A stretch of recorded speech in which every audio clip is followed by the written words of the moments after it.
Kirishanu Miskota. Vitzivanu la soperi Torah. La soperi Torah, la soperi Torah. La soperi Torah, la soperi Torah. Okay.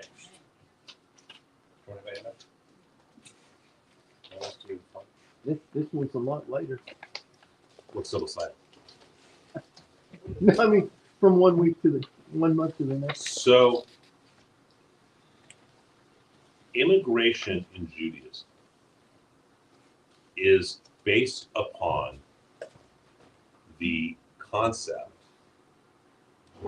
that we were the first immigrants in history. We went to Egypt, and we went to Egypt. We were immigrants. Yeah. And then we became, by the time the Talmud comes around, the rabbis recognize who wants alcohol. Rick, do you want to just hold it? We have water. We have pizza. I'm a Mormon Jew. I don't do alcohol. But you'll marry many wives. Yes. How about the 72 Fair virgins? trade. I'm a virgin. If I get a virgin, none of us will know what to do. So, Hopefully she lies. so by the time we're 2,000 years ago, more than that, by the time we're in the 6th century before the Common Era, 2,600 years ago, we have been expelled from Israel when the Babylonians conquer Israel.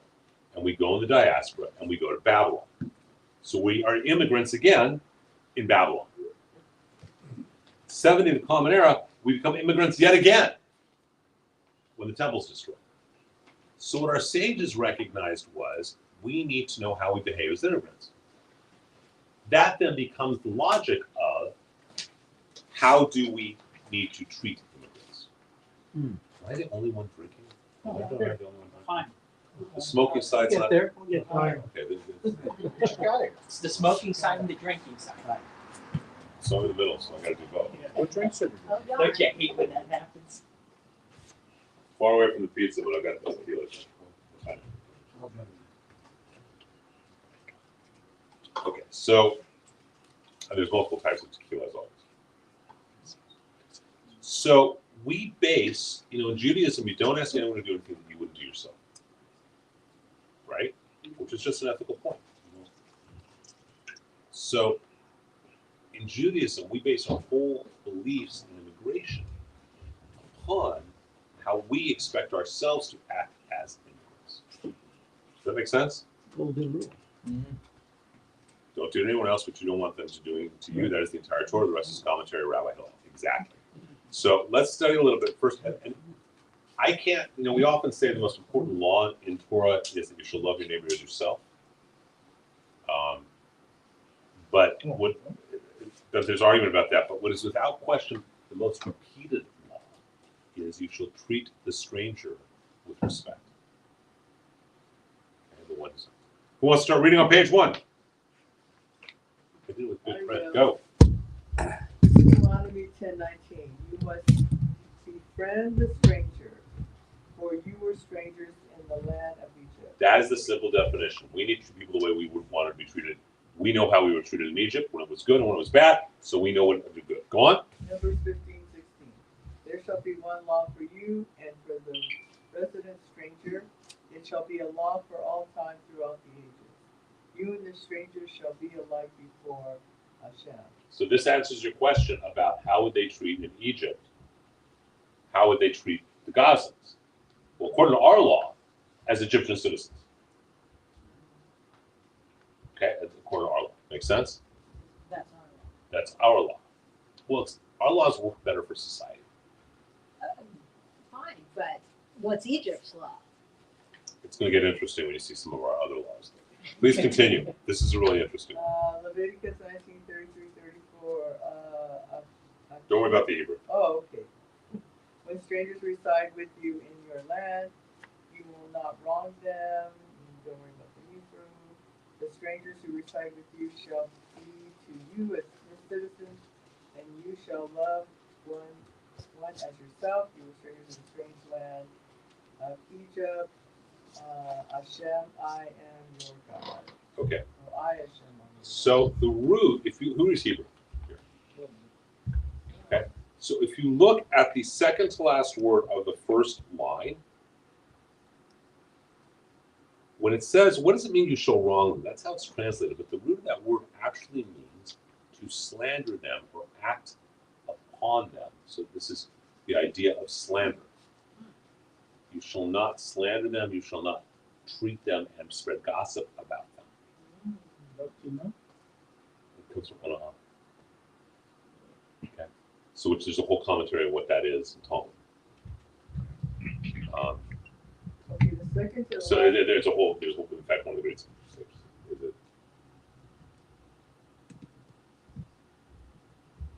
might be. It has something to do with Eliezer. Oh, it's Eliezer. When Eliezer is cast out for making the decision he makes. Everyone, when he says, I do this for the sake of, when he makes it's about the oven. Let's see, 59. And at one point the discussion comes up. I learned from my grandmother, or from my mother's mother, I think it says, that all of the gates are open to this particular sin. Is that from the word tina? It's the root of it. That's what the word is here. Yeah. So it's so it includes slander. So you don't get to say that cheap Jew is screwing up our country. You don't get to say Israel's occupying America. You don't get, I'm talking about as Jews being immigrants, right?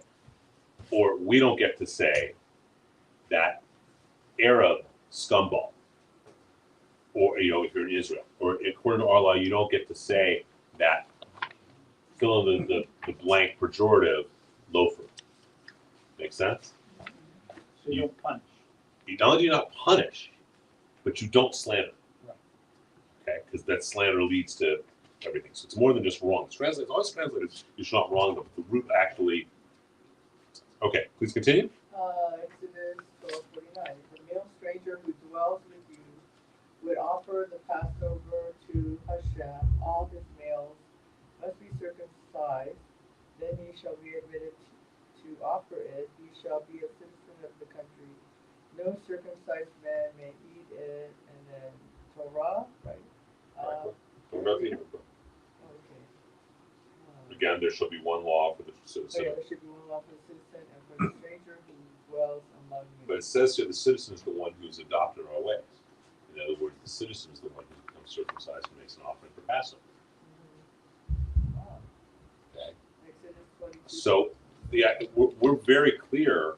Not only do we accept immigrants, we embrace and welcome immigrants But are they not a citizen if the man is not circumcised? because they're not accepting they're not part of the same family, the same clan, the same group. Once they are, however, once they go by our laws, we accept them, which is why I've told the story, I'm sure. I was once doing a wedding and the groom had converted an Orthodox way. I must have told the story. And I blew up at the father of the bride. Right. Because he said, well, it's not Jewish. And I said, wait, I thought he converted. Oh, yeah, but we both know converts aren't real Jews. Oh. And I lost it. Yeah. I mean, Usually they're more Jewish than oh, no, but I lost it because the father, it was the birth father, it wasn't the guy who had actually raised the bride. He was a jerk, and he was trying to finagle his way into her life because her stepfather had a lot of money. He'd been out of her life for her whole life, the first 28 years, and now he's back in. And he was just being, and I lost it. Alison came running out into the backyard saying, what's wrong? Because what was coming out of my mouth sounded more like a sailor than a rabbi. I thought the story was going to be different this time. Next page. That's the great I thing. was waiting for a news story. Yes, all on new one. You Yeah. remember some of the nautical It's all in jargon? Hebrew though. I do, and I think it referred to something about a different type of weather vane that.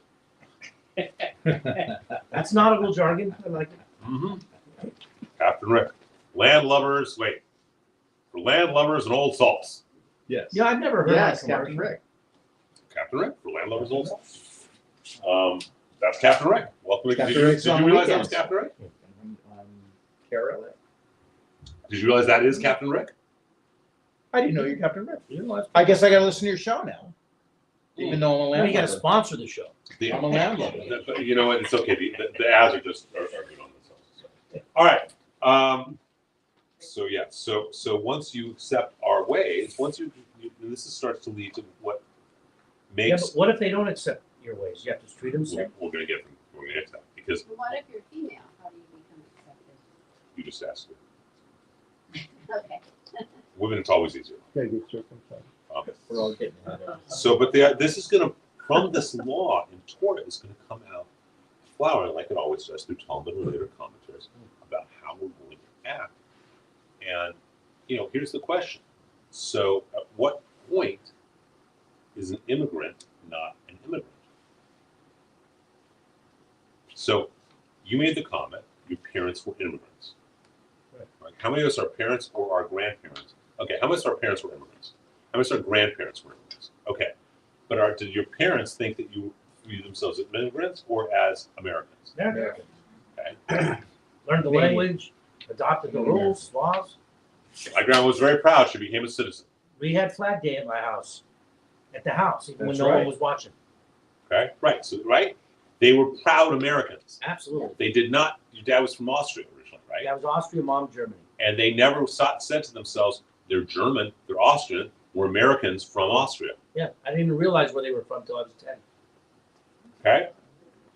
So that's different than saying, as an example, that's radically different than having a demonstration that shuts down the 101 freeway where they're burning the American flag and flying a flag from another nation, right? If you want to burn the American flag and fly a flag from another nation, go do it in that country, not here. Okay, so this comes out of this because they haven't accepted the circumcision, so to speak, is an analogy, but that makes sense. All right, go on. Exodus 20-20. Whoever sacrifices to a god other than Hashem alone shall be prescribed.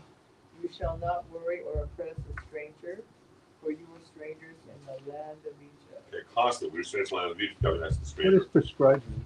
Punish, forbidden.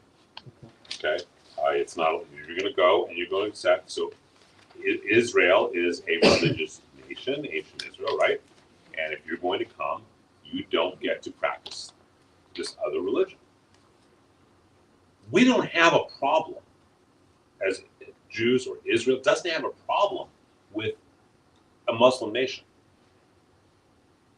That's their choice. We've got no problem. If Iran wants to be a Muslim nation, God bless you. Go be a Muslim nation. You were born Muslim. God wants you to be a Muslim. Go ahead, fine. We have no problem with that.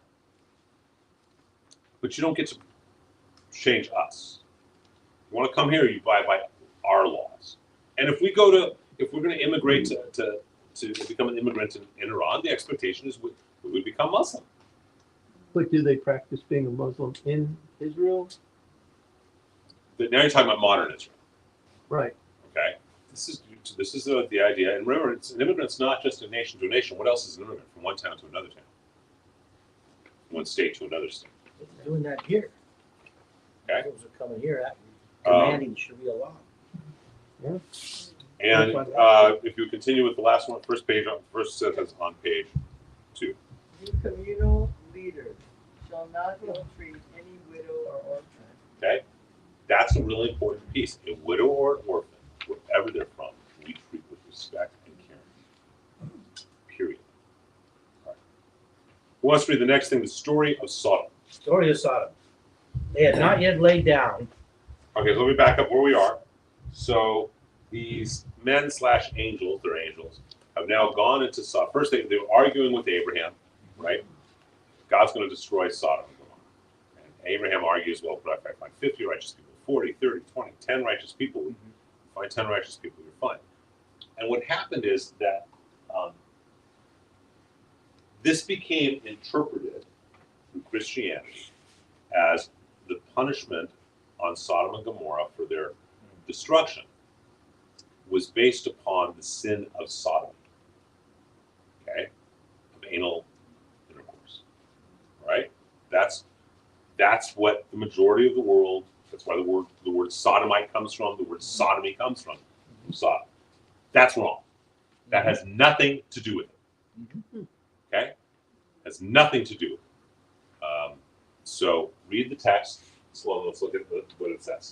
Because that's not the sin that they do that destroys it. They had not yet laid down when the town council and the militia of Sodom. So this is the angels and Lot, Lot's there, and this is the family. They're all there. And they haven't laid down, and now what happens? The town council, go on. Insignificant and influential alike, the whole assembly without exception gathered about the house. And they shouted to Lot and said to him, "Where are the ones who came to you tonight? Bring them out to us, that we may be intimate with them." So bring your guests out so we can bop them. Okay? Go on. So Lot went out to them to the entrance, shut the door behind him, and said, "I beg you, my friends, do not commit such a wrong." The angel speaking to Lot, "For we are about to destroy this place, because the outcry against them before Hashem has become so great that Hashem has sent us to destroy it." So what is it they do? So here's the whole dialogue. They show up, and Lot says, "No, don't do this. And in fact, take these virgins, my daughters. You can have them." Okay, we don't want the virgin daughters. We want the guests. We want the outsiders. The sin of Sodom was not sodomy. The sin of Sodom was how they treated the outsider, the stranger in their midst. And because their way, that when a stranger came, their way was to rape, pillage, whatever. And we know that because, besides all the commentaries, if it was just for a sexual issue, what would you rather have? A stranger who's 50 years old or a 17-year-old virgin? I always thought So so. answer that. I thought it was about brothels. And That's that's the Christian interpretation. The actual text teaches us that it's not. It's about how they treated guests, how they treated the stranger. Yeah. So where did that, just maybe a little off topic, but where did that convert? Where did it? Where did it change? Yeah, from what this Christian is. theology, Catholic theology. They just made it up though? They just took the word and gave it a meaning, or? I try to stay. I try to have a personal rule, but I try as much as possible to avoid commenting on the Christian scriptures, and I wish they would stop commenting on ours. Okay. No, I'm just 'Cause curious. I don't speak Greek. Okay. the New Testament is such a small, little, tiny book. So does that? But it, like many interpretations, there's other agendas. Yeah. Okay. A lot of other Then agendas. now it makes a lot of A lot of other That, agendas. that what you just said A lot of other agendas. wraps it up. Look, here's the one thing I will come on. The Gospels were not written by Matthew, Mark, Luke, etc. They were written anywhere from I thought Matthew was. 50 But Matthew to- was written for the Jews, right? They're all written for the Jews and for the pagans, but they're all written 50 to 135 years after those men lived. After the Jews. So about, You didn't know this? of course they knew. Oh. So, you just pass the bottle. Retrospectively. What are you drinking? L'chaim. L'chaim. Oh, yeah. L'chaim. They're away the angels of death. L'chaim. Cut him some slack. He's a Rams fan. So it's really important that we recognize that they have agendas. And so the Gospels are written to an extent as a polemic against the Jewish establishment, which persecuted the early Christians. How do we know this? One way is an example, is a simple example. We have Shabbat, right? Do you bless bread first or wine first? We all know that, right? Several times, right? Well, that's not what you drink. So, right? Well, got answer with the clients. You guys know that story, so Yeah, how come all that alcohol, there's no manischewitz? because there's a good alcohol. So, so Right? yet three of the four Gospels, Jesus, who obviously would have known Jewish liturgy, does the bread before the wine. That tells you that people weren't actually there, number one, who wrote it, and number two, they didn't know squat about Judaism. Right? I mean, just So there's throughout the Christian scriptures, there is often an agenda, and there's a lot of people. You ask most Christians, certainly worldwide, but there are many Christians who do not recognize Jesus was Jewish. There, obviously, he was. They think he was a Christian. What are they They think he was a Christian. to begin? How did that happen? Okay, don't be sensible. I'm just talking about. I'm just curious. Yeah, they don't think there are many Christians who Christians, Catholics, whatever, throughout history who believe that. There are many who don't recognize that he was clearly a knowledgeable rabbi of whatever sort, and he clearly they see these things that doesn't occur to them, but this is just wrong, and they believe that, as an example, the Gospels were written by Matthew and Mark and those guys. They believe that the Book of Revelations, if you ask most Catholics and Christians, they will tell you that the Book of Revelations was written by John the Baptist. Because the book begins, I think it's the Revelations by John. I think is how it actually begins, right? Is that right? And it's not John the Baptist. It's John. Does anyone know? It's like a 4th or 5th century John. It's John, the guy from Conejo Valley. It's a whole other John. Okay, so there's agendas that happen, and unfortunately, that's one of the real problems, because as a result, they don't recognize what's talking about Bob Lascaux.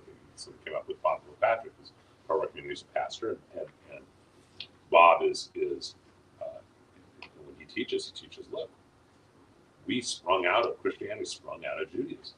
You can't. It's just another branch out of that tree. That's all too many don't believe that, or don't recognize that. They don't know the history. So I can't. I'm not going to go to why they, but there's an agenda concept. But Okay. if you followed Jesus during his time, you were considered a Jew. follower of Jesus, but a Christian Jew. No, after his time, after his death, he became called a Christian Jew. Christian Jew after his time. After his death, during his death, or during his Jew. life, he was a Jew. And he was the rabbi of your community. Okay. All right. Please continue with about security. Because let's talk about immigration. One of the issues we have with immigration is the issue of security. So, can someone tell me what the right of return is with Israel? Does anyone know? The legal right of return Get to climb the tree. to Israel. Right now. If you're Jewish, you can become a citizen. Right. That's You're it. allowed to come in. Okay. What about if you've converted to Judaism? You can go Orthodox. Orthodox. No. What? No. Jews a Jew. So it used to be any conversion that was certified and had gone through whatever level of Beit Din or stuff. That has not been the case for well over 20 years. No conversion is accepted for the right of return in Israel. Oh, really? I didn't know that. Why did that change? You said 20 years? Something like that. I want to say 20, 25 years. Something like Is it because that. Security. security? This is a security. See, people think it's a religious issue. It's not. It's a security issue. Okay? Here's Mr. Terrorist. He wants to go cause terror in Israel. So he says, I got converted in Agura. And they say, okay, fine. And he shows up. But he's not a Jew. And since there's no real way of monitoring what the Beit Din says in any particular country, in Israel, it needs to be from Israel. Now, if you're married as a convert, you get the right of return. Okay, so not a Jew who converts, but is married to a natural-born Jew, gets the right of return in Israel. But How do they check this anyway? when someone wants, I don't know how to do this, so I assume this is the way, because I've had to do this a couple of times. You drop your pen. No, it's a check your spot. Well, that's one of the reasons. Look, there I were have a certificate, a sign Okay, the by the certificate. Beit saying that I did this on this day. on this day. And These 3 so when if you wanted to make the right of return, okay, then what would happen is you go and you file for the paperwork. I've had this a few times. I don't know all of the details, but I know what the part that I've actually gotten involved in, which is the consulate wants to verify that in fact you're involved in a synagogue, that your spouse is involved in a synagogue as a Jew. Does that make sense? Or you are Jew, because when my oldest son marry his Jewish wife from Bali Village, they have to have letter of recommendations From yes, from the synagogue. not that just she not went. just a convert, not just No. but No, any even- Jew. yeah, any any Jew Jew. has to have a letter Yeah. from. I've had to do that. Interesting. It's not. I'm sorry, if I didn't explain. Thank you. It doesn't matter if Stan wants to move to Israel and make Aliyah, he goes to the consulate. But I'm going to get a piece of paper I got to fill out. So if you don't belong to a temple and You got to find a rabbi. You got to find someone who's going to vouch that you're Jewish. Got That is in theory a quote unquote authority figure, and they want to buy on the guy too, on the person who's doing it. Is that why they didn't accept the Ethiopian Jews? And they proved they were like I don't know. Because they came to Israel when there was When they were called Falashos, yeah. Yeah. Falashos, Yeah. and then 70s. they showed that they were maybe possibly the oldest practicing Jewish. And then they found another community in Uganda. Uganda has. Yeah, I don't know. I think they proved that they were they were the ones that were the caretakers of the Ark of the Covenant. There's they that. There's ended that. up proving that. There's that belief. One of the beautiful proofs that I know is there's a guy named Lula, who is an Ethiopian musician Oh, and Jewish. Lula's got to be at least in his 50s or 60s now, and plays harp, plays the keyboard, and he used to sing. He was given this country, did a lot of travel and stuff, but one of the songs he would sing was the traditional folk song of his people. And I remember it was called Shimmerei. And it was Shimmerei is a word for the bird. It's the name of a bird that immigrates from Israel down to Africa and back every year. And so it's a song to I remember him explaining this. It was a song to these birds. Shimmerei, Shimmerei, how's my beloved Jerusalem? And it was a folk song. And he would do this. I remember teaching that song. And doing it. is he with Rabbi Stan Levy? Yes, I know him. Yeah. you know Lula. You I remember him? used to go to their services. Up at Brandeis. Yeah. So you remember Stan would have a Lula. Yeah. That's what I'm talking about. I bought one of his tapes. And years so ago. Remember he would talk about Yeah, that song, Shimmerei, and he would do that whole thing. Yeah. That's so very so- talented. Very talented guy. Very Rabbi talented. Yeah. Levi, is he Jewish? Stan It's true. Levy. Is he Jewish? Okay, let's continue on. So He's a so lawyer the over point is that now we're going to talk about security. All right, Yeah. because one of the issues of immigration is security. One of the issues in today's world of immigration is if it's an open border, how many terrorists do you have? The blessing of a share. Okay, Asher is one of the sons. One That's of the my 12 Hebrew tribes. Is your name? Well, you better. A share. It's Asher. It's pronounced Asher. You don't know. Is there a difference? Were we always pronouncing it wrong? They always call me. Yes. Oh, okay. I Maybe it could be two different names. mean, it's also Asher. You could. 'Cause that's how my grandparents always called me. Asher. A share. I guess you could, but we always call them. But okay, so in your case, it's an accent. So you're going to read this about the blessing, and this is Deuteronomy. Go on. May your door bolts be iron and copper, and your security last all your days. So this is a blessing that Jacob gives to his son. Please continue reading Rashi's commentary. The mighty men of Israel would dwell in the border towns and lock the frontiers so no enemies could enter. It is as if they were closed with locks and bars of iron and brass. Okay, go on. In a border city, even if the non-Jews approach you regarding straw and hay, one must violate Shabbat to repel them, lest they take over the city and proceed from there to conquer the land. Okay, so you don't let the immigrant just in just because you let him in. When Israel meets, So does that make sense? So then when do you let Well, There's a question. what's the difference? We've already learned, if he's decided to get circumcised and make an offering to Passover, But that's before they come to Israel. but if they just so now we know one extreme, now we know another extreme, and we're going to try and find where that boundary is. So because that you get to now read. Okay. When Israel meets the conditions for observing the Jubilee, it is forbidden for us to allow an idolater among us. Even a temporary resident or a merchant who travels from place to place should not be allowed to pass through our land until he accepts the 7 universal laws commanded to Noah. So hold on. Jubilee is the year of rest. Okay? So read it again because I want to go very slowly. It's forbidden for us to allow an idolater among us. Go on. Even a temporary resident or a merchant who travels from place to place should not be allowed to to our land until he accepts the 7 universal laws commanded to Noah and his descendants as the verse states. So now here's your answer, isn't it? What do you need to accept before you're going to come into our land? 7th commandment. Go on. They shall not dwell in your land, even temporarily. A person who accepts these 7 mitzvot is to get Is a ger, a resident alien. to resident alien. This is from the Rambam. It's from Mishnah Torah. I think I put it in here somewhere. So I do put down, I think, the 7, what the 7 laws are, the Noahide laws. I think I actually, we'll find out. If not, bet that I did. So there's 7 Noahide laws that we have to accept, or they have to accept. Oh, okay, I put it on page 7. We're just going to go there very quickly.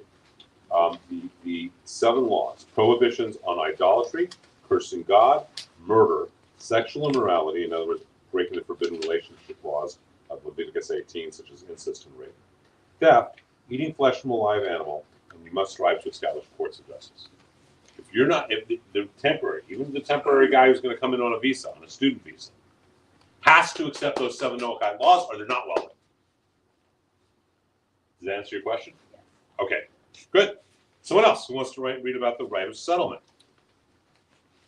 Go. Rav Huna, the son of Rav Yehoshua, said, "It is quite clear to me the residents of one town can prevent the resident of another town from setting up in competition in this town, but not, however, if he pays taxes to that town." Okay, so we got 2 towns, right? It doesn't matter if it's 2 countries or 2 towns, so we'll do 2 countries. Okay, you got country A, country B, and country B, the resident wants to come into country A, but Huna is saying that you can prevent that resident from coming. You know, if he's setting up competition for, you know, the merchants in your country, but not if he's paying taxes. So in other words, we'll use your business if we can. Okay, you do fabric import export. It's not all you do, but you sell fabric. Okay, and Rob, he lives in another town or another country, and he's not doing so well there. And he's going to come in here and he's going to undercut your job. So he's going to come. He sells fabric in country B. He's going to show up, and he's going to, you're charging how much a yard? $1 a yard. He's going to charge 50 cents. Well, he's not allowed because you're the resident, unless what Huna is saying is he pays taxes.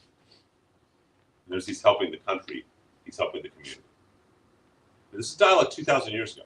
Okay. So if I put a tariff on you and you pay the tariff, you can be absolutely Then it's $1 again. But that would have been a good Caneo deal. If I did sent that. from the heavens from God. So absolutely. Okay. Please continue reading. Who's reading this? This was used throughout the diaspora from the times of the destruction of the temple through the shuttle periods to prevent immigrants from coming and taking away commerce from residents. So the idea is you don't get to just come in and take the commerce. You got to participate in society. What this also says, however, is it encourages, if someone wants to come into our community and they're going to give to the community, we want them because we treat strangers with respect. Make sense? Please continue. Based on this, an immigrant is allowed to settle in the new location if he is paying taxes in the new location, but prohibited otherwise. Pretty simplistic, right? It keeps the culture thriving and growing. Okay? What are shuttle periods? Shtetl. What The is shtetl, shtetl? when the Jews lived in their own little ghettos. Oh. Okay? So if we lived in our own little ghetto, someone couldn't just show up and say, I'm going to undercut us. Okay? Go on. By participating in the economic responsibilities of a town country, the immigrant earns the right to enjoy the economic privileges. Judaism is always about rights and responsibilities are tied together. So if you do not have you don't get the right unless you take the responsibility. Okay? If he's going to come and he wants to undercut you, charge more than you or less than you, that's up to him as a merchant. But he's got to accept our laws. He's got to come in. He's got to give to the community, which pays for the roads and everything else. Go on. Some of this echoes what a kibbutz is. Yes. Or more specifically, the kibbutz echoes Yeah, what yeah. this is. Yes, Yeah. absolutely. So you need to give to the community. You don't just get to come take. You don't take, you give and take. You give and you receive. The kibbutz that I was on, they would first meet, and then they would get everybody together, and it was kind of like an unofficial vote, just to get into the kibbutz. It was a very interesting period to watch that. And what were the qualities they were voting on whether they would accept something? Well, at the time, because I was young, it was just kind of, we thought whether we liked the person or not. But then people in charge of the kibbutz, which was a relative of mine, in 1947 he started it. They met separately. They were rabbis. They had I don't So really if know. we were the rabbis, if we were the Yeah. people running the kibbutz here, right? What would be our first question? Are they going to give to the Yeah. community? What can you contribute? Right. And we're going to ask ourselves: are they going to contribute, or are they only going to take? And then after they made that So decision, let me ask you a question then. No freeloaders. Is it okay in our community, our little nation right here, right? And someone comes in and says, I don't like where I am, I want to come here, and I want you to give me a telephone and pay for all my bills.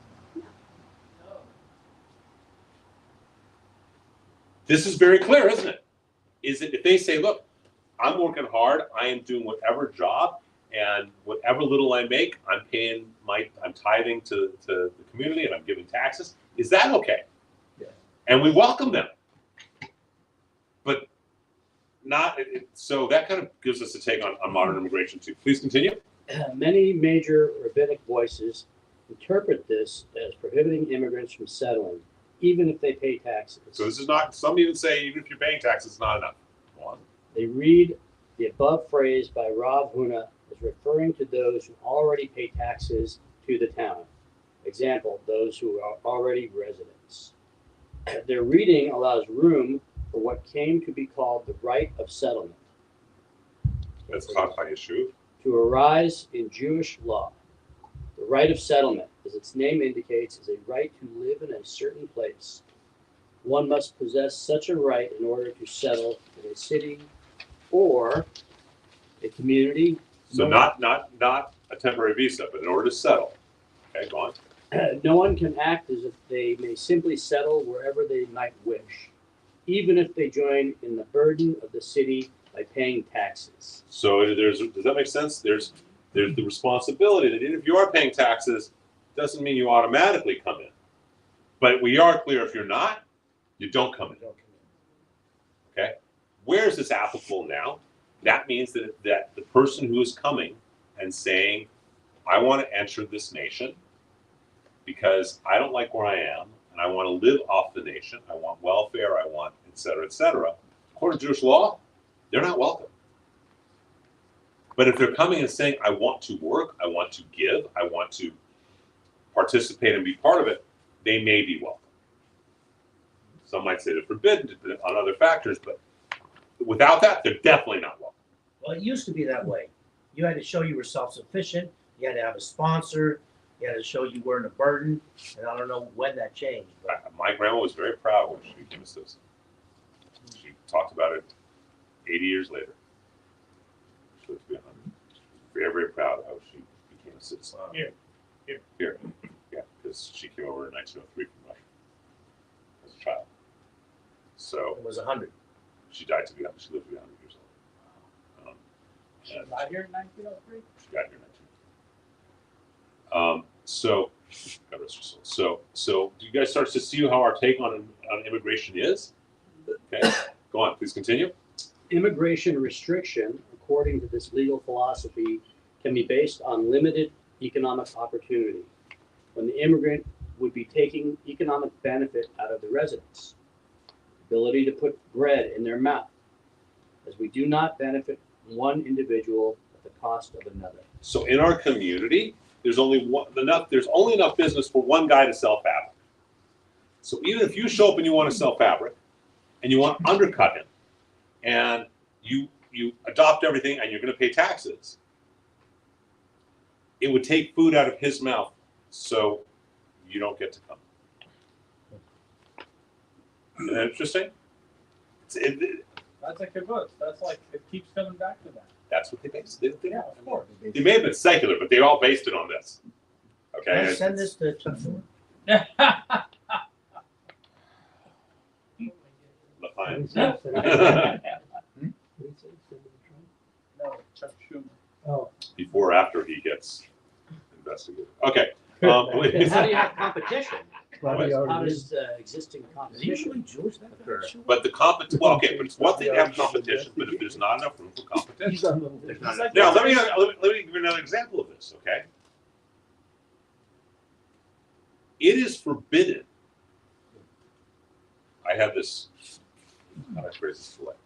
This gets translated into something called derech eretz, specifically with synagogues and rabbis. And when we first started the community, there was a synagogue which will remain nameless, which you're very familiar with. Who, oh, actually, I can say this because you told me the executive director was in prison, right? Yes. Okay. So, this particular temple, and they literally had sought out and reached and found emails and phone numbers, but emails of as many people who were involved in our community as they could, and they were emailing them saying, come to our temple. That's forbidden. You guys get that? And I called up that particular executive director, and he said, well, it's competition. You know, you can't stop me from doing it. And if you want to put up signs, you can do that. I also had with another synagogue as well, like a year later. I had the same conversation.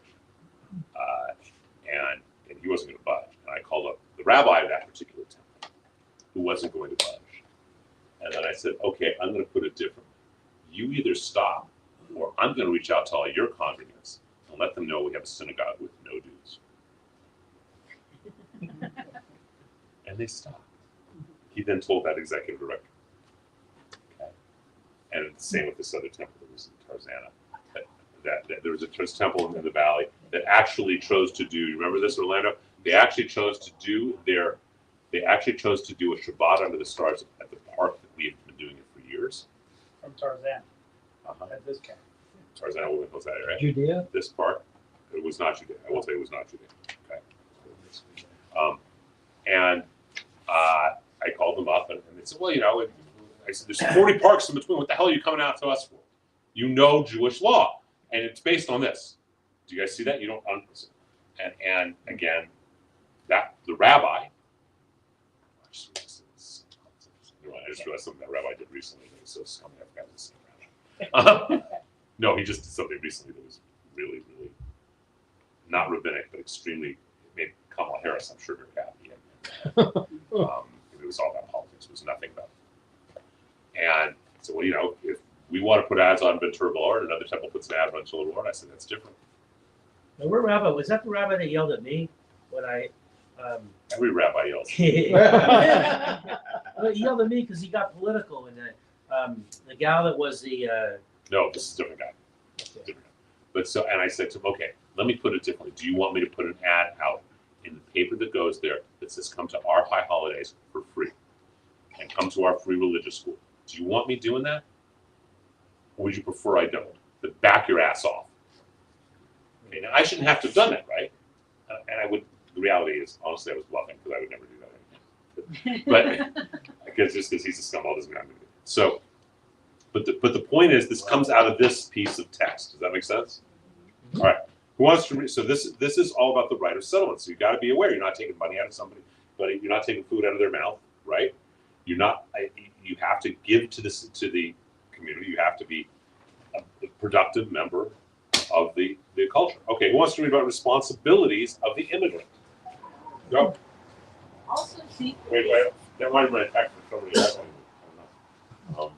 No. Wait. Okay. Go ahead. Okay. Also seek the peace and prosperity of the city to which I have carried you into exile. Pray to God for it, because if it prospers, you too will prosper. This is the prophet Jeremiah. This is going back to biblical times. You go to Babylon, you want to make Babylon a great place. Because if you're helping to make it a great place, they're going to treat you as an immigrant well. Right? That kind of makes sense, doesn't it? Okay, please continue. Make It is the Babylon great again. responsibility of the immigrant to help the new nation prosper. Right? And if you do that, so look at the 20th century. Jews were treated extremely well in this country because Jews came, they immigrated, and they added to the nation. Okay? In the different parts of the 20th century, different groups, whether it was Russians, whether Persians came, when Asians started really coming in from Vietnam, they were welcome. They added to the country. Okay? Guys came from Vietnam or Korea, and they added to our nation. So everyone was happy to have, your study partner be a guy whose parents were from Vietnam. No different than your parents were from Austria, or from Russia, or from Iran, or from wherever. Does that make sense? So it's going. It's the same idea. Since the prophet commanded us to pray to God for the place to which we were exiled, how could we ordain something the opposite of that? God forbid, thereby transgressing the prophet's words. To the contrary, the sages warned us to accept the sovereignty and the rule of the nations. After God decreed that we should be under their authority, it is proper for us to accept their rule and not to act as if the decree were void. So if we go forced immigration to Babylon, we need to accept the laws of Babylon, until if and when it is in direct violation of our halakha, of our laws. Otherwise, our job is to accept that. If we go and become part of Rome, we accept the laws of Rome. If we come to America, we accept the laws of America. Your parents, my grandparents, came to America and wanted to accept the laws and embrace Americanism. And it made that melting pot that we all grew up in that was such a famous, powerful melting pot, right? They were taking all these beautiful things and making a rainbow. So a rainbow, if you think about it, that image is used a lot in Judaism as well as other cultures, is a separation of red, orange, yellow, green, blue, indigo, and violet. They're separate, but they are together. They are side by side into one unit of a rainbow, but they keep their own identity at the same time, right? If they lose their identity, just become one thing, all you get is the color brown. So you get gunk. You get black? I guess you black. Or I guess It's all colors. Yeah, you get garnished. You lose the beauty. Or you get tie-dye. Say tie-dye, I think of sports industry. What is this reference? Maharaja of Prague. The Maharaja of Prague was the man who created the Golem of Prague. He was a great mystic, great legalist mystic. Okay? All right, who wants to read about the law of land? So first of all, we got to go in. If you're going to go into another country, you got to accept the laws. If you don't want to accept the laws, don't go to that country. If we have a kibbutz, we have a community, we have a city, we have a town, and in our town, as long as it's not a violation of Torah law, and in our town, we say that on every Tuesday, everybody's got to go give charity to somebody they don't know. That's our law. If our law is you don't get to ride your bike, you don't get to run stoplights on these days. That's the law. Okay, so who wants to read about Dinah de Malchuta Dinah? The law of the land is the law. Go. The law of the land, Dinah de Malchuta Dinah. Dinah de Malchuta Dinah. The law of the land is the law. Referred to 5 times in the Talmud, this concept goes back at least to the 3rd century. Okay, and those are the references. And those are all the references. Yeah, aren't you glad that I actually source things? So when you say, when someone says rabbi, you pull it out of your talkers. No. I just would have to say, you know how important you are. My Kings are playing my dad's Canadians tonight. I'm not here with you. And the Kings are winning 1-0. L'chaim! Who are you cheering for? L'chaim to the Kings. It's the Malchim. GKG. The concept was a practical solution created so that Jewish people would know what they were allowed to do or not to do when living as immigrants in foreign nations in the diaspora. Okay, so we know, our sages know, okay, we've lost it. We've already gone to one diaspora into Babylon. Now we're dealing with another diaspora. We know we're immigrants. What do we need the people to do so they live properly as immigrants and so they can succeed and not cause problems and add to the culture? Go on.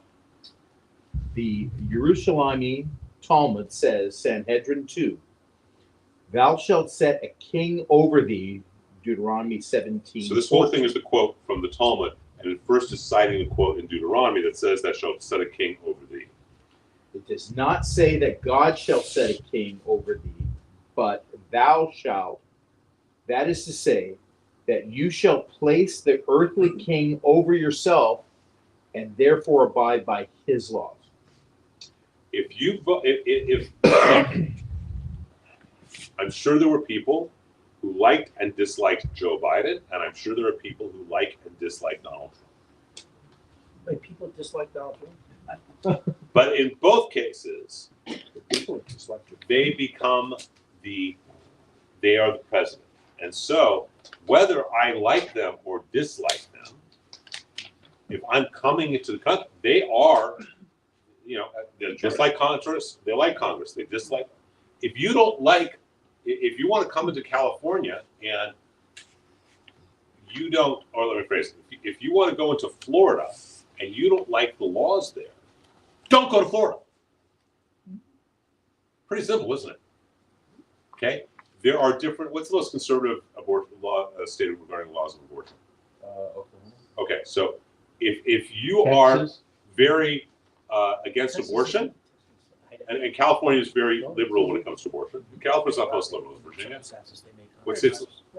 Massachusetts. That's just okay.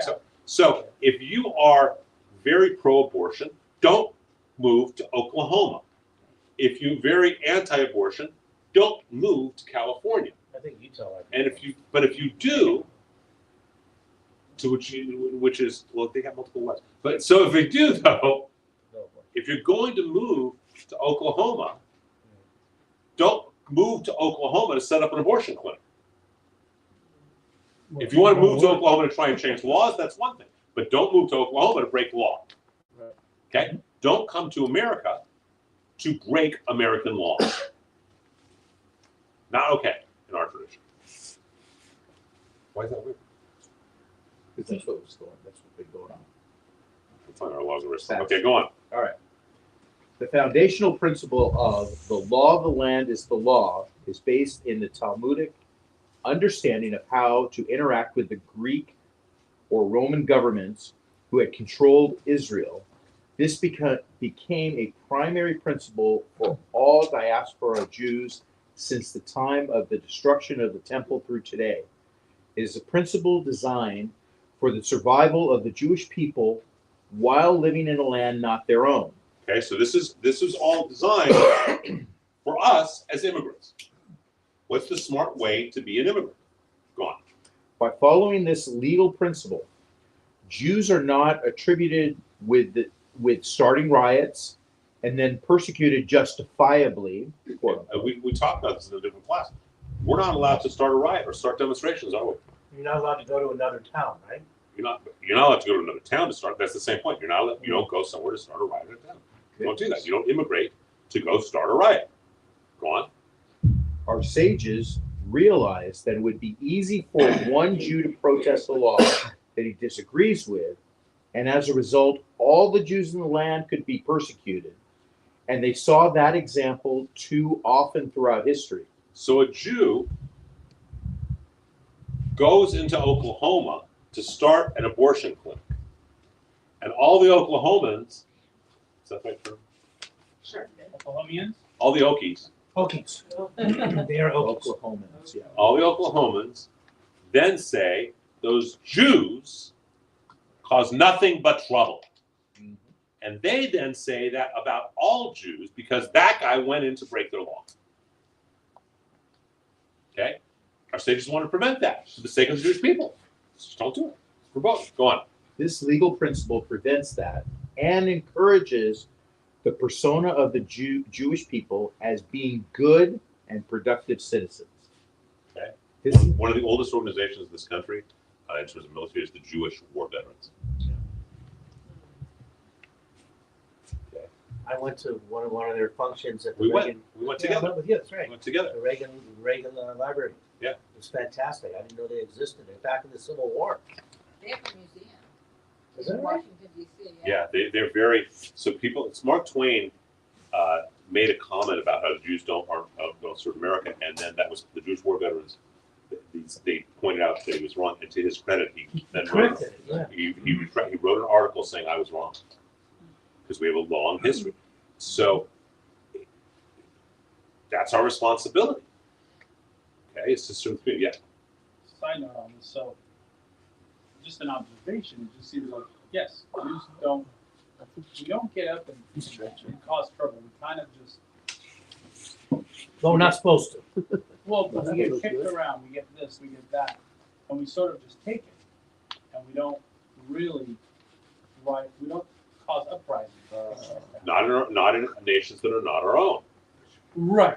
That's the point. Not in nations that are not our own. Yeah, in Israel they do also. We're not supposed to, but I see it a lot.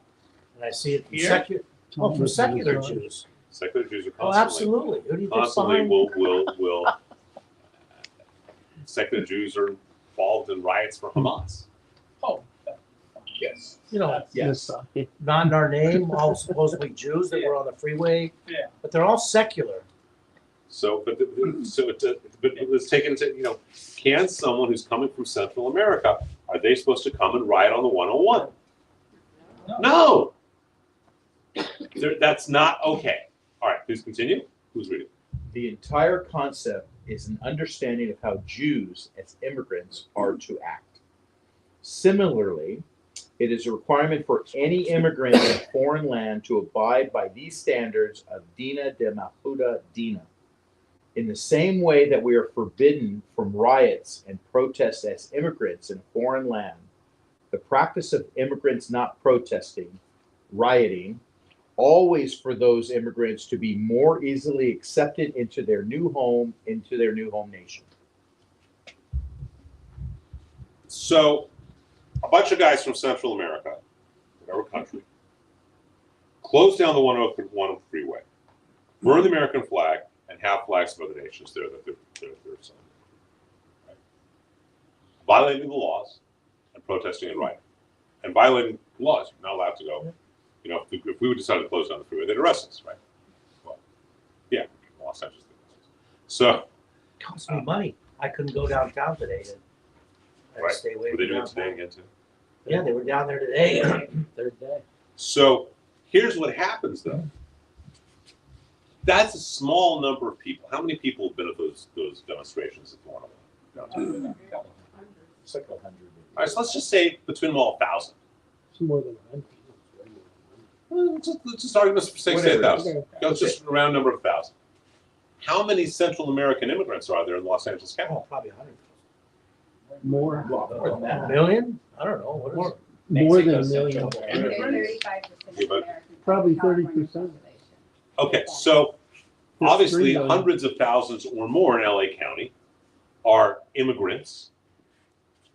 We're not talking about legal, illegal at this point, but they're from another nation and they're here. But how many people watched around the country, or let alone the state, watched the news and said, okay, they're shutting down the freeway, those damn fill in the blanks. Yeah. That's not fair to all of the other 98% of people who have immigrated from that country, That's true. right? It's not right, but it's human nature. So the point is that our sages recognize it's human nature, and so we don't do it. Because in the same way it would affect all of us when someone did it, long ago, it affects when we do something, someone says, oh, well, they classify all the Jews in that category. Look, I wrote a book on abortion, and do you know how many people think the Jews are pro-abortion? And that's just not in the dialogue. It's not even the issue pro or anti. It's not pro-life versus pro-choice. So, and it's like, well, no, but that's not what you say. Well, but that's what I see all these Jews protesting for. Well, okay, but that's not Jewish theology. It's not, right? And they lump it in the same way. How much prejudice was caused over the last week against people from Central America, Mexico, Honduras, Guatemala, wherever? How much prejudice was caused by these 1,000 Schmendricks who were demonstrating, burning the U.S. flag, and stopping a freeway? Right? So our sages realize that. So that's not okay. All right. Who wants to read about the scope of Dinah, Malchuta Dinah? What else? Good stuff. Yes. This is true because being a son of a Canadian, it's true there too. Very similar. It's It's very similar. still an immigrant. They're going to be the 51st state. But we love Canadians. Wait, They got Kansas Greenland is. Okay. Which is going to be the 51st state. I don't know, Gaza, Canada. I just have to ask, like, how many of you saw the clip from the Golden Girls that was passed around? Oh, that was I great. said, so this is 40 years ago, and it's the Betty White and B. Arthur and Rita Moreno, and they're talking, and Rita Moreno says something effective, I can't sleep at times, but I called a radio station, and I came up with the answer for the problems in the Middle East, and Betty White was wonderful whole life. Says, "Oh, that was you? That was brilliant." She goes, "Thank you. You were the one who said we should send all the Palestinians to Greenland." This is 40 years. She said this? And B. Arthur is sitting there going, "You want to send Palestinians to Greenland?" "Well, yeah, it's a big place. No one's living there." B. Arthur says, "You want to send the desert people to Greenland?" And B. Arthur goes, "Well, if you dress them warmly, what's the problem?" You can look it up. It's a 30-second clip. It is hysterical. It is. This is 40. So what? Absolutely. Oh, It's I sent it to you. Yeah, It's hysterical. It's funny. oh, that's hilarious. But what's so funny about it? It was a decade ago. It was a decade, 40 years ago. Right. They're in the 80s. It was in the 80s. Yeah. 80s. Wow. Yeah. So okay. So I get old. so when you say Greenland, Yeah. I just realized that. All right. Who wants to read the scope of Dinah Demo Huta Dinah, the bottom of page 5? Come on. Somebody.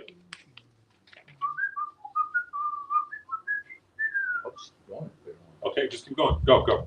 The laws being evaluated Upward. must apply equally to all citizens of the nation. Okay, so the laws of the land is the law is only applicable under certain circumstances. It's always applicable, but it's got to be under certain circumstances. Number one, the laws have to be true for everybody.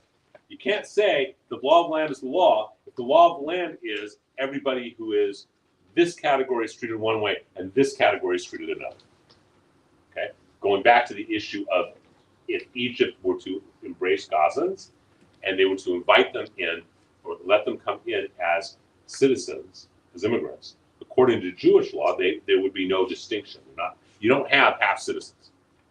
Okay, go on. The law of the land does not apply to forbidden religious practices. If the law of the land is to bow down to an idol, choose or not to do this. So as long as it's not in direct violation of halakha, go on. Many commentators teach that this principle only applies to king's interests, laws that directly affect the king, but not laws that are private matters. In other words, if the law is, we need to abide by the laws of the king, the laws of the government. We don't necessarily need to abide by the laws of someone who says no, in civil matters between two individuals or two businesses. Go on. Non-Jewish ways, the principle applies to laws that are not Jewish, but are also not anti-Jewish. It cannot violate Torah law. Again, the concept that if the law is that you have to eat shellfish every Friday, you don't.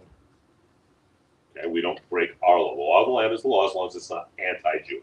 Go on. Taxes are the right of the king, and as long as they are applied equally to all groups of citizens, they are to be paid.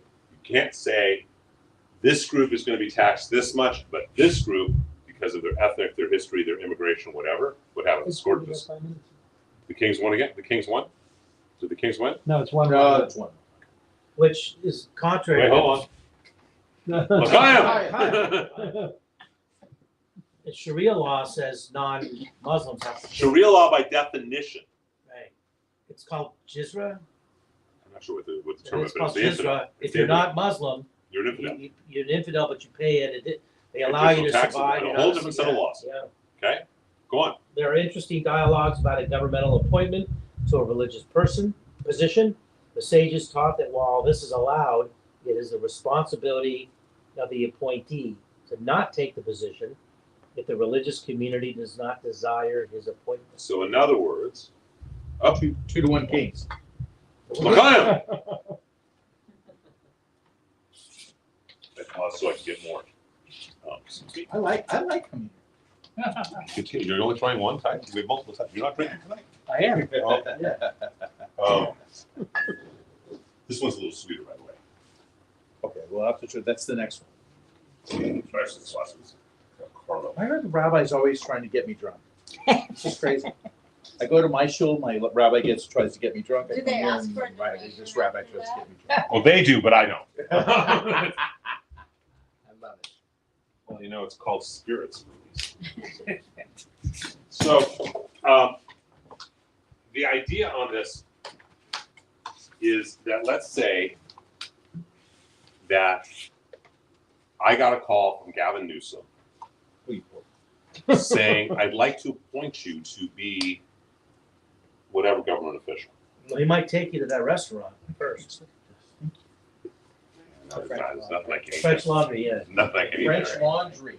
You'd be happy to take me there. I can't eat anything. As long as So, it's not the kind of- That's true. So the idea is, as a religious leader, even though it's allowed, my answer is no, unless my community is okay with it.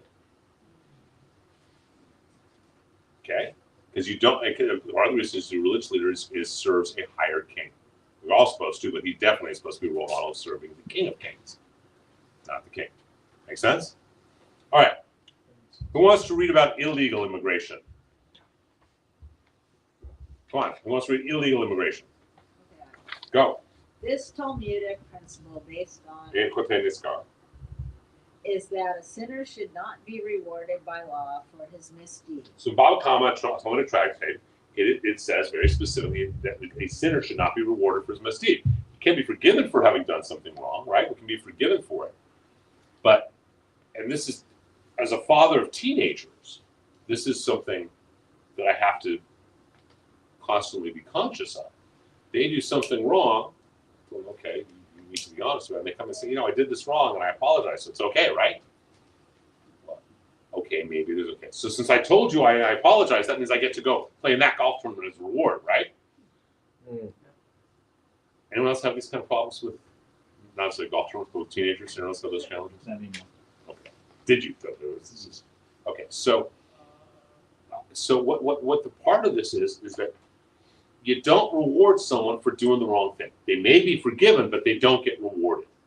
This is a Talmudic principle that is not about immigration only. It's a general underlying principle. Okay? You don't reward us. Someone does a misdeed, you don't reward them for it.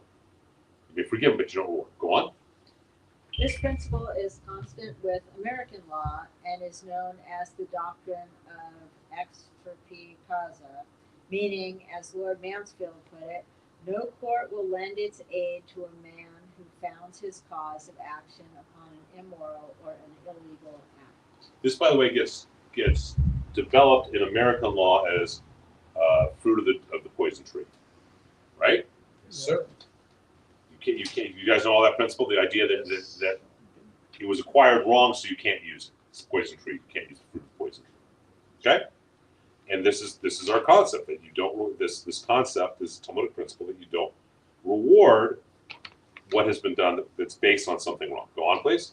This must be balanced with takanat ha-shavim, literally an enactment for those who wish to repent. So on the one hand, you don't reward someone who's done something wrong for them doing wrong. But then on the other hand, we're very big in Judaism about making tshuva, and how the Baal tshuva, the master who was a scumball who became good, actually can stand in places the perfectly righteous tzaddik cannot. Go on. We constantly ask God, including during the high holidays, to step off his throne of judgment and move to his throne of compassion. Okay, so that if someone made a mistake and they're trying to fix it, we want to encourage that, right? Because none of us are perfect. What? Rabbi Yochanan ben Ujida testified concerning a stolen crossbeam that the thief builds into a mansion, that the victim takes only the value of the beam as compensation, but may not force the thief to return the beam itself. This was enacted for the benefit of those who wish to repent. So he's built his mansion on stolen wood. He's realized it's wrong. We don't say tear down the whole mansion, but you do need to make recompense. You got to fix it. So you got to pay the person who stole the wood from the value of their wood. Okay? We want to always encourage tshuva. Always encourage people to fix things, because none of us are perfect, right? With the possible exception of Orlando, none of the rest of us. Okay, please continue. Simply put, this is to give the sinner the opportunity to repent without onerous punishment. Instead of having to return the beam that is now part of a mansion, he can give the victim of the theft compensation for the beam without returning the beam itself and destroying the mansion. Okay, so we're not rewarding him per se, but we're giving the opportunity. We're trying to be compassionate. We want to hear on compassion. If the immigrant came to the town illegally, but then became a pillar of the town, the rabbis question whether it is right to punish him by exiling him, or if he should make restitution in some way and then be allowed to stay in the town. Each case needs to be evaluated individually through the integration of Ein. Niskar and Takana Hashem. Yeah, that. Okay, through these two concepts, because they're two concepts that are in some ways opposite of each other. So we got to integrate the two of them together. Go on. Based on Ein Chochet Niskar, a person who immigrates illegally cannot be allowed to become a citizen, for that would be a reward for his sin. Do you guys get it? Period. So, right? You came here illegally, you don't get to suddenly get amnesty against Jewish law. Sorry, we're not rewarding you for your illegal action. But, go on. Based on Takanat Hashavim, an immigrant who enters the country illegally should have the opportunity to become a citizen if he has made teshuvah for the illegal entry. So he's come in illegally. He said, I shouldn't have done that. And I will pay whatever fines I need to pay over time. And I'm becoming a productive member of society. And I am working after a certain period of time. And it's clear that that's not just his words, but he's really doing that based on this concept of compassion. Should he become a citizen? Yes, he should be allowed to become a citizen. But first, he's got to take responsibility. You don't just say, okay, we don't, Jews don't give amnesty. We don't do it that way. That's not in that's not our tradition. Our tradition is Jew, very different than amnesty. Go on. Factors that must be evaluated in determining how to deal with an illegal alien who wishes to stay and become a citizen. Does he live by the 7 Noahide laws? Okay, so that's the first question. This is certainly the laws of Israel, not in America, but the idea, does he live by the Noahide laws in Israel? That would be important, right? In Jewish land of Israel. Go on. You want me to read the laws? No, we already went through Okay. this. Does he abide by the law of the land? Okay. If someone comes legally or illegally, he's not abiding by the law of the land, does he get to be a citizen? No. It's not even a question. Go on. Does he restrain himself from rioting, protesting the law of the land, including how the law handles illegal immigration? Every one of the illegal aliens who is demonstrating at the 101, according to Jewish law, should be thrown out. Okay, that's according to Jewish law. But that doesn't mean that the vast majority of people who came here legally or illegally aren't demonstrating down the 101, are they? And they're trying to be productive members of society and add to the culture. They shouldn't be thrown out. They should be welcomed. Okay, right? Does it make sense? Okay, go on. Does he bring economic advantage to the country through paying taxes and creating commerce? So someone comes and they are legally or illegally, they come and they are paying taxes, they're working, doing things. Should they be accepted? Yes, they should have the opportunity. Someone comes and they're not, they want to live on welfare and they want to be wards of the state. And should they be? No, not according to Jewish law. Go on. Is his entry into the new nation economically hurting the current residents? Is he taking food out of the mouths of other people? What? Did he enter to escape a clear and present danger in his home country, i.e. seeking asylum? Our sages talk about it. You may be leaving something that's clear and dangerous. It's dangerous. You may actually, not just saying you need asylum, you may legitimately need asylum. Okay? So, talk about that a little bit more. Although even if he needs asylum, that does not guarantee him being accepted in the new nation, unless he meets all of the other factors as well. If he needs asylum, that's one thing, but he still has to become a productive member of society. He has to abide by the laws of the land. He has to add to it. Okay, go on. If he abides by the rules above, but has entered illegally, then a dialogue must be made on a case-by-case basis as to whether we should follow the principle of ein povert system, or takanat hashavim, and whether he should have a path to citizenship or be deported. So even if he comes illegally, if he follows all of these rules, we welcome him. Right? We're not going to reward him, so it's going to be a harder journey than if he came legally. But we welcome him. If he doesn't follow these rules, what does Jewish law say to do? 3 strikes and you're out. You're fired. Not 3 strikes. 1 strike. You're out. You don't get to demonstrate that you don't like the immigration laws when you have come to this country. And then don't come to the country. Right? Okay, go on. So who wants to read a little bit more? Who wants to read from there on? Who wants to read the last 2 paragraphs? Come on, somebody. Somebody. As Jews, we always welcome legal immigrants, providing that they too observe the list above. An immigrant who entered legally or illegally must abide by the factors above.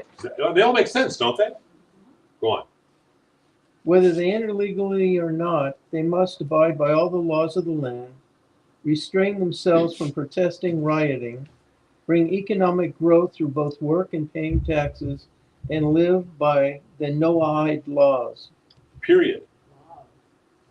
So what this is saying, on the one hand, it's pretty harsh, isn't it?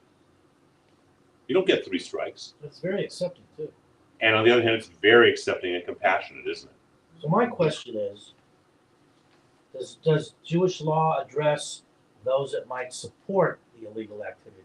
For example, with the protests that happened, you had some people in the mayor's office, or you also had some immigrants that weren't there, both legal and illegal, that were publicly in support of the riots. That again, speaking of the issue of protesting and rioting, even if they're not actually rioting, but they are protesting whatever way because they're making statements, also comes to the understanding of what is the responsibility of a government official.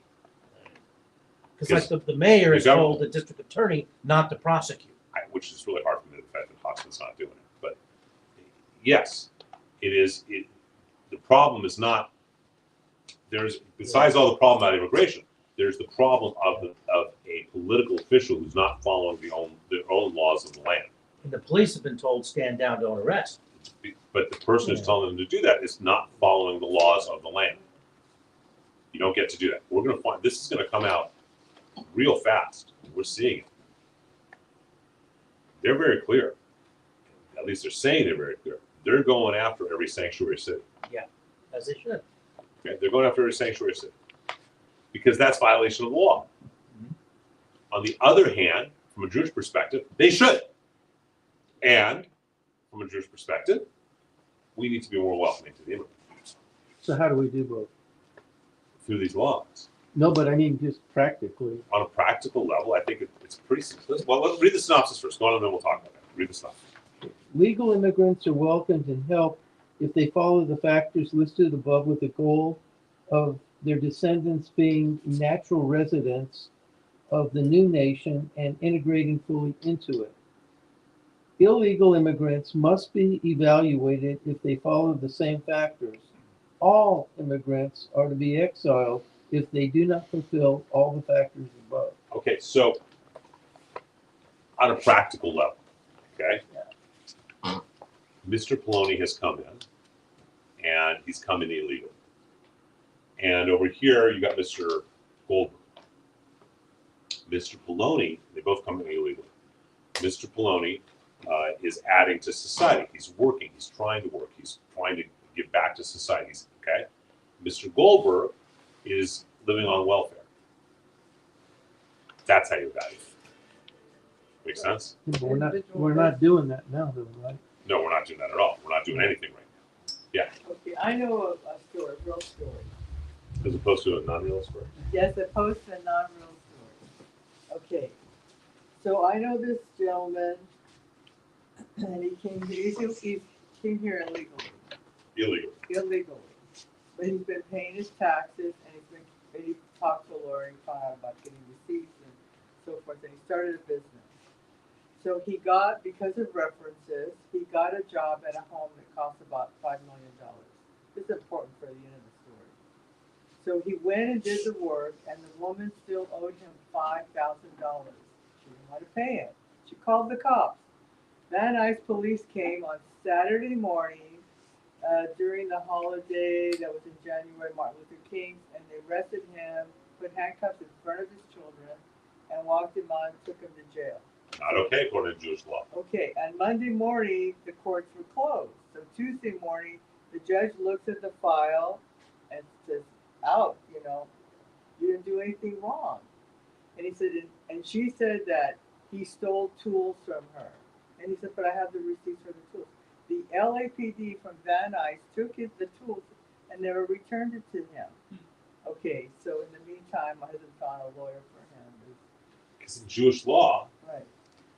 he shouldn't be punished, but he Right. also has a more difficult path to Right, citizenship he does. and the right. privileges and responsibilities of citizenship.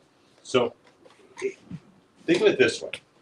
There's privileges and responsibilities, right? If someone is coming here correctly under our laws, we offer the privileges and expect the responsibilities. If someone is coming here illegally, they have to show the responsibility in order to get the privilege. He's been showing the responsibility. There should be a pathway for him. Yeah, but what do you do with people who live here take advantage? Well, see, that goes to the whole issue that we started this off with. Right. That you should, how you should treat the Right. stranger in your land. Right. Okay, there's a whole other issue about that. That's a whole other issue about how they should be punished Right. for not observing, from a Jewish perspective, for not observing that law. Yeah. Whole other issue. You sure he wasn't arrested for trespass in the middle of an argument? No, she said she didn't have the money, and then she called the police. When the police came, she told them that that he left, and then he went home, and then she knew where he lived, which is kind of unusual. You're missing something. Whatever it may be. Look, I'll let you know what happened. here's the simplest answer. Okay, a citizen has responsibilities and privileges in their nation. Come here the proper way, you get the privileges, and we expect you to get the responsibilities because that's the expectation and the agreement, the relationship. You come here illegally, you got to show the responsibilities before you get the privileges. You also have the incentives that are overwhelming Not, human nature to not take up. and that's the problem. So the story is told in every culture in one form or another, right? If you want to stop a thief, stop the places that sell stolen goods, right? If you want to stop the animal from going and taking other animals, then don't let him go anywhere, right? Don't let him go down his rabbit holes. If you want to stop a thief, the best way to stop thieves in your city is no one buys stolen goods. In which case, no one's going to steal, right? This is a huge problem. You don't get to come here illegally, according to Jewish law, and we're going to give you a phone and welfare and food stamps and housing and put you up at a hotel downtown. No. Okay, that I agree with that. do you see what I'm saying? Oh yeah. And yet, if someone comes here legally, you want to help them with those ways to help them get on their feet. But they're coming here if you don't reward someone for their misdeeds. The incentive is so strong. How does one not resist if you were an immigrant? It's hard. But the reality is most immigrants, both legal and illegal, do resist. Most immigrants to this nation, traditionally, are hardworking immigrants. They want to be part of American culture and American society, and they want to integrate into it. They're not burning the American flag. That's not the majority of immigrants, legal or illegal. Okay, it just isn't. And the problem is those who do take advantage of it muddy the waters for everybody else, We've been rewarding bad behavior way too much. which we can't do. We don't reward very clearly. We do not. You don't get to profit from your misdeed. It's fruit of the poison tree. But we have a party that is. They're saying, we gave you the phone. Then when the election comes and you become a citizen. That's a whole political issue Right. of how to do that. But this is Jewish law, which tells us what we should be doing. How It's we should. backfiring because they're not voting the way they're being told. That's true, yeah. Because a lot of To what other Republicans extent? have But backwards. the point is that it's important to understand that this is about how we believe the immigration issue should be solved. So should ICE go into everyone's home that's an immigrant and say you're not here legally and we're deporting you or arresting you? No. I don't think it's a good idea. Not according to Jewish law. They're not doing it. Well, now. No, they're not. They're going after. They've got lists of convicted criminals. So They're whatever they're going in. going to do or not do, should they go to find, if there's we know someone's an illegal immigrant and they are a criminal, Absolutely. should they be arrested and deported according to Jewish law? The El Salvadorian gang in Colorado. According to Jewish law, they should. They should. All right. According to Jewish law, they should, illegal or legal. If they're here, they're treated differently. But if they are here and working towards showing the responsibilities, we don't go after them. Yeah, but there's a path. Every illegal immigrant can walk into any town. $100 gets you into immigration, outfit, and then you start with visas. Okay, so here's a question. I mean, that costs $15,000 later, but I know so many. The big immigration attorneys want a chunk of money up front, but lots of immigration outfits. So when I worked for, you could walk in with $50 and say you're working illegally. It might take a year or two or three. But it's harder than if you came here legally, but there's a path. So here's a question. Good to know. Mr. Abdullah is a citizen of Qatar. I don't know if it's Qatar or Qatar. I can never really. Qatar. I hear it both ways. It's not Cutter.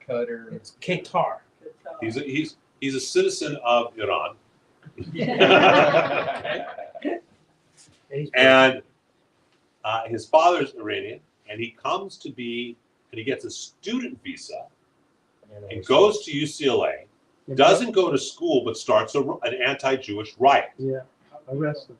What? Out you go. Out. Arrest and deport. Bye-bye. Boom, boom, bye-bye. Send them to Bye-bye Gaza. now. I think they Right. should have a French party with the DOT. guillotine. Yeah. Send So- them to Gaza. but that's okay. But that's pretty clear, right? Yeah. So last spring, there was these riots at UCLA. Now, forget about who may have sponsored them. Forget about it. Let's just talk about some of the people participating in them who were here on student visas. They need to go back. They need to be arrested and deported according to Jewish law. Plain and simple. But his cousin, Mr. Abdullah, Mr. Ahmed, also from Iran, is going to UCLA and working part-time at Starbucks and paying taxes and doing well in his classes. Should he be able to keep a student visa? Absolutely, according to no, we want to welcome. This is great, right? Yeah. So our laws, it's really I find it fascinating. Our laws, which are 2,000 years old, based in Torah, but Talmud is a couple thousand years old, actually work pretty darn well for today, don't they? If we follow. If we follow them. It's just common course. sense, though. It's just, Welcome to Judaism. It's pretty much common sense, isn't it? no, it is. And it's about, and so it's also, there's a line. It's a, I forget if it's Yoruba or Igbo from Nigeria, but there's a line. I think it's Igbo. Ikune owuru ayebagina. The secret to life is respect. Well, that's a very Jewish line, isn't it? Right? As immigrants, we want to respect what we're going into, and we expect people to respect us. You invite someone into your home, you don't expect they're going to go around kicking in the walls. And if they do, you're going to throw their butts out. Right? And if you're going to come into someone's home and they don't allow something or do allow something, if you don't like their laws in their home, should you be there? No. Either abide by it or leave. Don't break it. We can all accept that, right? But Well, it's like being a teenager and don't like your parents' rules. Boarding school. You move out. Boarding school. You move out and you do your own rules. But as long as you live in their house, you go by their rules. It's the same thing. it's common sense in life, isn't it? It's called boarding school. Out you go. So So I moved out. you That's know, how I moved out to. right. Our laws on this $27,000 a all year. really make sense, don't they? Really? They really make a lot of sense. And if our immigration laws, the American immigration laws, were halachic, no one would be that concerned about terrorists coming over an open border. Well, the immigration laws are. They are. It's just not enforced. It's They're not. It's they're not- absolutely correct. They don't act upon it. I actually don't know the immigration laws well enough, Well, American immigration laws well enough to know. I know a lot of it's consonant with this, but I don't know if it's all consonant. but we have basic laws in this country, and anytime you commit a crime, You're correct. I've done immigration law 30 years. And I'm going to tell you, theoretically, it's very, very close. What? But you're absolutely right. but they don't Public, enforce it. well, public policy kind of dictates whether we enforce or don't enforce laws. Well, but here's the point. So let me ask you a different question. A group of 20 guys come over illegally. And I'm the governor of California, I'm the president of the United States, or I'm the Congress, or whatever. According to Jewish law, can I give them amnesty? Or should I give them No. amnesty? No, but you can establish the Bracero program and allow them to work legally, which is what we used to do until the, And with leading to a path. correct. Can I just say, okay, you know what? There's X number of million immigrants in this country that are here illegally, and so I'm just going to say you're all citizens. Yeah. Is that according to Jewish law? That would be a reward, no. That's reward, exactly. Yeah. That is the principle. You exactly said it. That's the principle of rewarding someone for misdeed. We don't do it. And the rules, like a very clear example, for example, California versus Nevada. If you don't pay rent, try to evict someone in California, it's a whole process, months, could take a year. In Nevada, you don't pay rent, call the sheriff, comes in, if you prove that you didn't pay rent, he locks you up, throws your stuff on the curb, and the owner gets the house, and he gets a new tenant in there. The 10-day process in Nevada, it's a 1 year, although they did change the laws January 1, there's some pluses and minuses for both landlord and tenant. There's new laws. Where, here or there? California. In This- California? January 1st, some new laws took effect, and it's complicated, but there's some pluses and minuses for both landlord and tenant. One is to address, because so many property owners went into bankruptcy and lost their properties. And it's also, I think, in California, dependent upon county. That's right. It Because can't- I do know, because I know the laws of Ventura County are different than the laws Yeah, of Los Angeles County. it So- does. So it comes down again. If I don't like the laws of Yeah. Los Angeles County, Don't go there. don't do there. Don't be there. But if they're federal laws, they're laws of the nation. So Oh, our but the system, laws change a lot. the bottom line is, the Jewish system on immigration actually is pretty darn smart, isn't it? And pretty brutal. Okay? Not really. No, no, it's, no, no, no. It's the same thing. It is, let's be clear. You came here illegally, you're not adding to society. Now, forget about doing a crime. You're not adding to society, you're on welfare, and you're demonstrating. You're out. That's brutal. That's harsh. And we're very compassionate. At the same time, if you are working this, it's all, if you show, again, it comes down to responsibilities and privileges. And if if you come to a nation legally, then we give you the privileges and trust on the responsibilities. If you come in illegally, you must have show the responsibility before we will start to go down the process of having privileges. And one out, there's paths. My dad came from Austria, but he couldn't get to Ellis Island. So there's a Jewish community, Austrian Jewish community, went to Mexico and joined the army so that he could become a citizen. That's how my dad came to America. A Through lot of people. Mexico, totally legal, joined the army and became a doctor. My mom had relatives sponsor her. She ended up at Ellis Island. Then they met in Michigan, and then I ruined their lives. And there was a time, by the way, when this really was very, there was really a great, this is exemplified in American law, where during the potato famine from Ireland, they had all these people who wanted to be immigrants and they wanted to be citizens, and they said, well, you know what? We're going to let you in if you join the army. In America has done that as well. Still And now like that's that. being rescinded. But that was the way. the way, and that was okay. So you're showing us your responsibility, and then you're going to get the privilege. This, by the way, Now it created doesn't work. it created a very Join the army fascinating. yet, does it? No, not anymore. No, Not it's anymore. not. It's now been rescinded. Are not getting citizenship. It's been rescinded. And it's going retroactive, so if you serve in the past, Yeah, it's- you it's- will no it's- longer be a And citizen. this was a big thing in the Mexican-American War with a group called the San Patricios. Who were, do you guys know? Anyone know the story of the San Patricios? Here's a new story for you. Okay, you got a new story. So the San Patricios, during the potato famine, all these Irish Catholics came to see could be in the army, moving down to Texas to serve in the army, where they served in the army, but they were Irish Catholics, and so they were persecuted by their other guys in their army base who were Protestant. And every Sunday, they would go across the border to Mexico to go to Mass. Okay? And then the Mexican-American War started when they were down having Mass. And they stayed in Mexico. They had their own fighting unit in the Mexican army called the San Patricios, their own flag that was sort of this combination of an Irish flag and a Mexican flag. And they were heroes of the Mexican, they were heroes on the Mexican side for the Mexican-American War. And then they were, I think they were all hung ultimately because when we won as traitors, because they were traitors. They were, Started out here. but their religion, so they became there, and that is the reason St. Patrick's Day is such a huge holiday in Mexico. Really? That's why. No kidding. Because this group called the San, you can look up, they're called No, the it's San just another Patricios. reason to drink, that's all.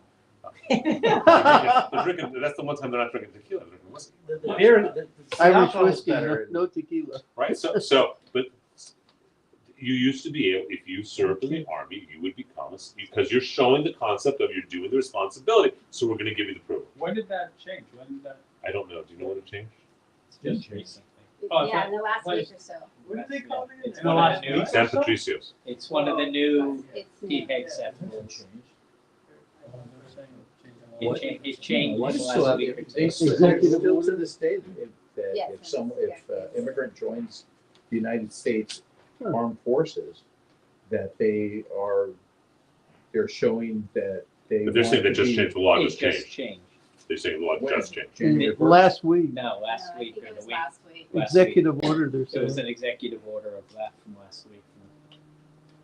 That's not according to Jewish law. Jewish law says you're going to show the responsibility, get the privilege. You got to show it though. And it's bad because they're doing it retro. I can see it going forward. That's new law. That's the law. But now they're taking citizenship away for people who have served America. And I have a problem with It's that. a problem. I'm not sure that's intact. Because the book on that law is this thick.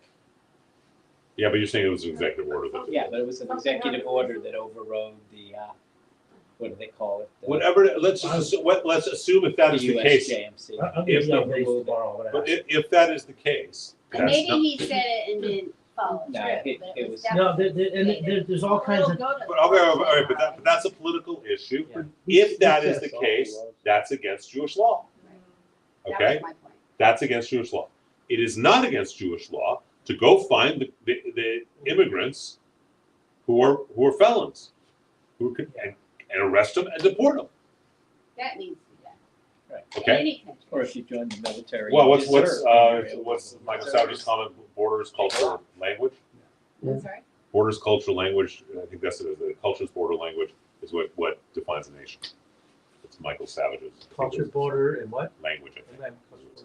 And again, that goes back. Your parents did not come here as English speakers. That's correct. There's 7 languages in our family. Around the kids, only English. Okay, Sister and I only speak English. so I speak kind of English. I'm learning. Yeah. My family only did Yiddish when they didn't want the kids to know. Yeah, So we exactly. which was a great way for you to learn Yiddish. just- Right, exactly. Where all the Right. good My words. grandma taught me Yiddish, so I understood. What they So right, but so we came from immigrant families, our parents or grandparents, right? Great grandparents, whatever, who wanted to be part of America. That's very different than people coming who don't want to be part of America, but want to change America. We want the privileges without putting in the time. And without the responsibilities and without being willing to abide by the laws. Now, our laws say that the laws can be changed, so it's okay for you to do that, but once you are a citizen and doing it properly and legally, and it's never legal. Oh, by the way, register. There's a bag out there for you. Oh, yeah, my kimchi. So it kind of is very sensible, isn't it? These laws are pretty darn sensible, aren't they? Okay, so we have services Friday night. We have class Monday night, and Israel. So I want to talk just for a moment about Israel.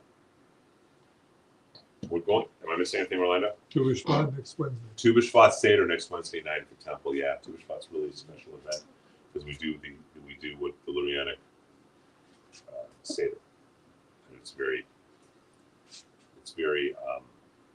Unfortunately, we cannot live stream. Yeah, we can't live stream. There's not. But What is that? Tu B'Shvat is the holiday. It's the New Year of the Trees in the Talmud. It is actually placed on the same level as Rosh Hashanah. And it's a very important holiday that is typically ignored. It's the New Year of the Trees, the 15th of the day of the month of Shvat. And we look at the teachers, the trees, and their gifts in order to understand ourselves in life. So we involve, just like a Seder, there's 4 pieces that correspond to 4 letters of God's name. The 4 worlds, there's 4 cups of wine. There is thought, meditation, stories about the lessons of each of these 4 worlds and these gifts of the fruits, the nuts, etc. So it's a very, very meaningful thing. It's just really a nice evening. Matt will be there and playing some. And we'll be there playing some music as well. And it's a very meditative experience. It is talked about in Talmud. It's codified by Luria and the Kabbalist Spot 600 years ago, 500, 600 years ago, and it is a really meaningful thing to do and to do correctly. It's not a new agey thing at all. It's actually the exact opposite. And unfortunately, all too often, if people do a Tu B'Shvat experience, they do sort of this new agey, where it's actually very codified. There's a book which I will bring next Wednesday called Perek Shira. It is said in the Talmud that if you read Perek Shira twice a day, you have an automatic place in heaven, no matter what else you do. So it's really very valuable and very powerful. And it also puts into perspective our views in the environment in the world. Israel. How many of you have been to Israel? How many of you want to go to Israel? Can we? I don't know. Just unless you want to keep it on, just in case anyone wants to. You can always cut it and keep it up. Just cut it. So we are planning. Let me phrase that because it's not we planning. Synagogue is going to offer a trip to Israel. Not synagogues. It's not going through the synagogue. Okay, let me explain what I mean by that. A lot of times the synagogue will do a trip. So you write a check to the synagogue, and the synagogue's taking 30% bigger. Right? We don't do that. I find that kind of scum. So it'll go to the travel organization. We are looking at, there are 2 different travel organizations that I'm interacting with to try and create the right tour. I'm going to do it around Maccabi games to make it an exceptionally special experience. You will need to be there either, depending on which we end up doing, either July 8th or 9th, the day of the 8th or the day of the morning of the 9th. And some of the things I can tell you will be included. Our group will be invited to a VIP gala the night before opening ceremonies of the Maccabia, along with Israeli politicians and probably Trump and American politicians who show up, whatever American politicians show up from around the world. We will be invited to a VIP gala on that evening. We will be invited to VIP seating at the Maccabi Games opening ceremony. We will do. Boy, it took him a long time to pee, didn't it? He's old, man. Israel. I missed everything. Israel. So it will include going to the gala before opening night, before opening ceremonies. It will include tickets to opening ceremonies. It will include the classic things, Masada, the wall on Shabbat, things like that. It will include things that many people haven't done, like going under the city through the tunnels and the street. You've done that. It's amazing, isn't it? It's like It's so it's so cool. Hezekiah's tunnel is like, you've done this. It's just so cool. Right? It will include different things like that. It will include river rafting down the Jordan. It will include going to a little bit of graves. There's no saying what does an observant Jew do when he goes to Israel? He grave hops. I know most people aren't interested in going to the spot cemetery for 4 hours, so we won't. But it will include going to like the tomb of Rambam or something like that, or Yochanan and Zekiah, it will include some Christian things, going to the Church of the Holy Sepulchre, the Via Dolorosa, arranging for a sunset cruise on the Galilee. It will include going to the hospital that we supported this past year and a half in Haifa. They would like us to come. They'd like to say thank you to us. It will include, all the classic things that we do in Israel and a bunch of other things that aren't typically classically done.